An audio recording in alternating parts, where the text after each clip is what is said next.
ہے کیا قسطوں کا کاروبار کرنا جائز ہے؟ جائز ہے۔ ڈاکٹر اسرار احمد صاحب نے کہا ہے کہ یہ سود ہے نہیں۔ ڈاکٹر اسرار احمد صاحب ہمارے لیے بہت قابل احترام رحمہ اللہ تعالیٰ، لیکن وہ مفتی نہیں تھے۔ سود کے مسائل مفتیان کرام سے پوچھیں۔ سود کے تو بڑے ویسے بھی پیچیدہ مسائل ہوتے ہیں، اس میں تو ایکسپرٹ مفتی ہوتے ہیں جو بتاتے ہیں آپ کو۔ تو قسطوں کے کاروبار تو سود ہو ہی نہیں سکتا۔ میں نے بھی وہ ڈاکٹر صاحب کی اسپیچ سنی ہے جس میں وہ کہہ رہے ہیں میری رائے میں یہ بھی سود ہے، لیکن وہ بالکل اس کی کوئی حیثیت نہیں ہے۔ باقی انہوں نے جو دین کے کام کیے ہیں، ہمارے یہاں جب کسی ایک سے کسی بات پہ اعتراض کیا جائے تو لوگ سمجھتے ہیں میں اس کے اگینسٹ ہوں۔ ان کے قرآن کی بڑی خدمت کی ہے انہوں نے۔ جو ہماری نئی جنریشن ہے، جو اسکول یونیورسٹی کالجز کے لوگ ہیں، اور اپر لیول کا جو ہمارا طبقہ ہے، اس پہ بڑا ان کا اچھا کردار ہے۔ بڑی محنت کے ساتھ وہ درس قرآن دیا کرتے تھے، اب بھی ان کے درس موجود ہیں، لیکن مسائل کے معاملے میں تو آپ مفتیان کرام سے پوچھو گے۔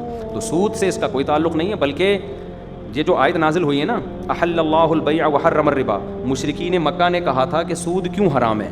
وہی پوچھا نا انہوں نے، شیطان والا کام کہ کیوں حرام ہے؟ انہوں نے کہا جب قسطوں پہ ہم یعنی خرید و فروخت جب ہم کرتے ہیں تو اس میں بھی تو پروفٹ ہوتا ہے ہمارا۔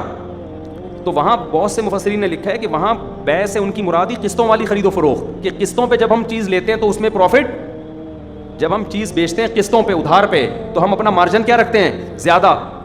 تو سود میں بھی تو یہی ہے، تو فرق کیسے ہو گیا؟ تو اسی کے جواب میں قرآن نے کہا کہ بھئی فرق یہ ہے کہ حل اللہ البیع، اس خرید و فروخت کو اللہ نے حلال رکھا ہے اور اس کو کیا رکھا ہے؟ حرام رکھا ہے۔ تو کسی بھی چیز کی کیش پیمنٹ کم اور ادھار پہ اس کی پیمنٹ زیادہ ہو سکتی ہے، شرعاً جائز ہے۔ ناجائز یہ ہے کہ آپ اسی مجلس میں طے نہ کریں۔ دیکھو ایک چیز میں اپنا موبائل میں بیچتا ہوں، میں کہتا ہوں بھائی یہ کیش پہ 1 لاکھ کا ہے اور قسطوں پہ 1.5 لاکھ کا۔ آپ چلے گئے موبائل لے کے کہ ٹھیک ہے کل پیسے لے آیا تو 1 لاکھ دے دوں گا، اور اگر نہیں لایا تو سمجھنا 1.5 لاکھ۔ یہ حرام ہے۔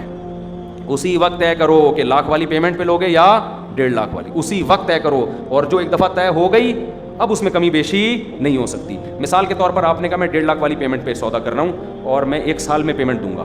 میں نے کہا جی ٹھیک ہے موبائل لے جا بھائی، ضمانت کے طور پہ کوئی بھی ڈاکومنٹ جمع کرا دو، 1.5 لاکھ لے آنا۔ کل آپ آئے کہہ رہے ہیں یار ایسا کر یہ 1 لاکھ پکڑ اور باقی قسطیں معاف کر۔ اب نہیں ہو سکتا، سمجھ رہے ہو؟